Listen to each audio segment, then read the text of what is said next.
I am really digging this new set. Thumbs up if you like it. Thumbs up anyways.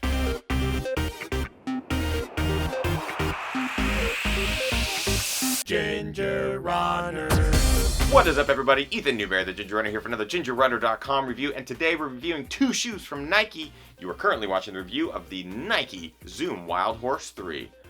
Oh, it's a completely new shoe, baby. But I will also be reviewing the Nike Zoom Kiger 3. I'll be giving you the link to watch my recap of this shoe later in this review. So until then, let's get back to the Wildhorse. Yeehaw! Here she is, the Nike Zoom Wildhorse 3, a completely redesigned shoe. So many new elements in this shoe, a lot of changes, some for the better, some for the worse. I'm going to be talking about all of them in today's review, telling you the things that I like, things that I dislike. But let's just first start with the changes. Here is the Wildhorse 2. Aside from looks, the Wildhorse 3 has an 8mm drop as opposed to 4. Added cushioning, they're using spacer mesh, a new flywire lacing system, an articulated rock plate in the forefoot and slightly into the midfoot, a reinforced heel counter, a new more durable outsole material that's used throughout the outsole. It does your dishes and it puts the toilet seat down. And honestly, the shoe has just had a total retransformation. I was really excited to finally give it a shot. I'll report back and let you know what I think. So let's review this damn thing. Let's start with things that I like about the Nike Zoom Wildhorse 3. Rugged beast. I mean, honestly, this shoe can handle it all. I mean, we're talking mud, technical trails, buffed out trails, all sorts of weather. There are some conditions that will be very shoe specific, but what I found is that this bad boy can really take it all on and perform pretty damn well. It's rugged, like my former beard.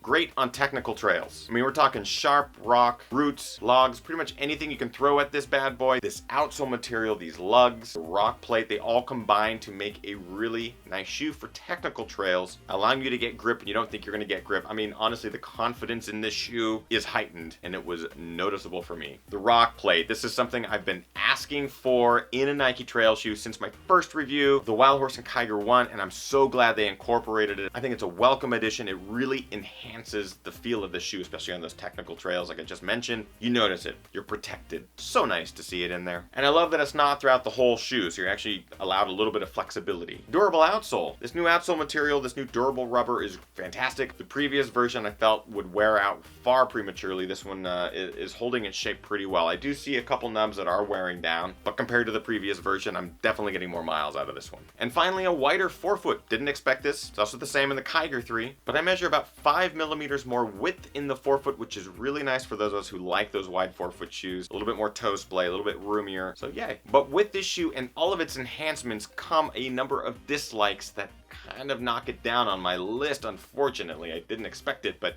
here they are, things I don't like. The weight. The Wildhorse 3 adds over an ounce, almost 1.5 ounces. This bad boy weighs in at 11.7 ounces. The previous version just about 10.2. I was really bummed. I just didn't want it to feel like a big clodhopper on my feet, which unfortunately leads me to my next dislike.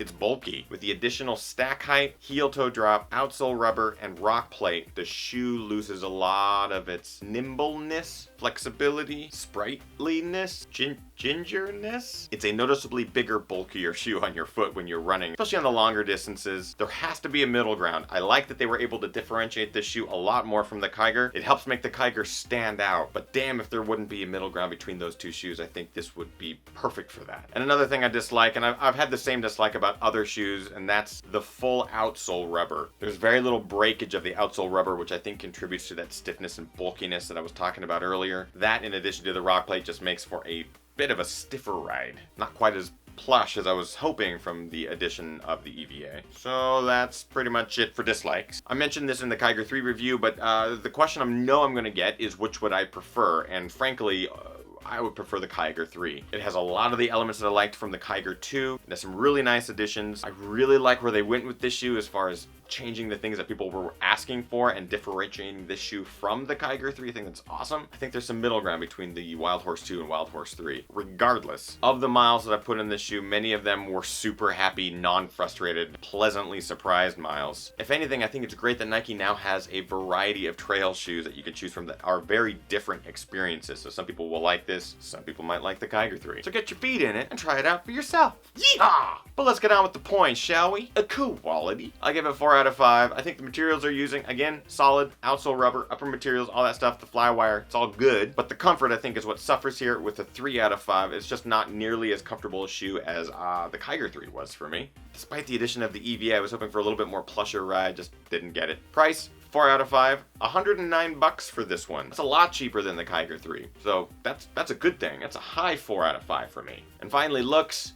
I'm gonna give it 4 out of 5 because I know they have other color versions coming out that are really cool, but this one is it's not at the top of my list. In fact, when I opened the box, I was like, Nike? So it's a 4 out of 5, it's borderline 3. That brings our total to 15 out of 20, 1 point less than the Kiger 3 review that I just did. Spoilers? So yeah, I prefer the Kiger 3, but I still think this is a fun ride. I think you should try it out. Speaking of Kiger 3, if you would like to go watch that review, all you have to do is just click the shoe. I think it's a really good review, and you should go check that one out as well while you're already here. I'll give you a couple seconds. 3, 2, 1. And that, my friends, is it for that shoe. I hope you guys enjoyed this review. If you did, like, favorite, share, and subscribe to this channel, youtube.com/thegingerrunner. And be sure to follow me across social networks. On Twitter, it's @thegingerrunner. Facebook, facebook.com/thegingerrunner. On Instagram, it's @EthanNewberry. And of course, gingerrunner.com. I'm also doing live shows every single Monday, 6 p.m. Pacific Standard Time, right here on this channel. And don't forget, if you would like to support this channel, help create cool backgrounds like this and participate, go to patreon.com/thegingerrunner. I'm offering some really cool perks for those who sign up there. That's it for this review.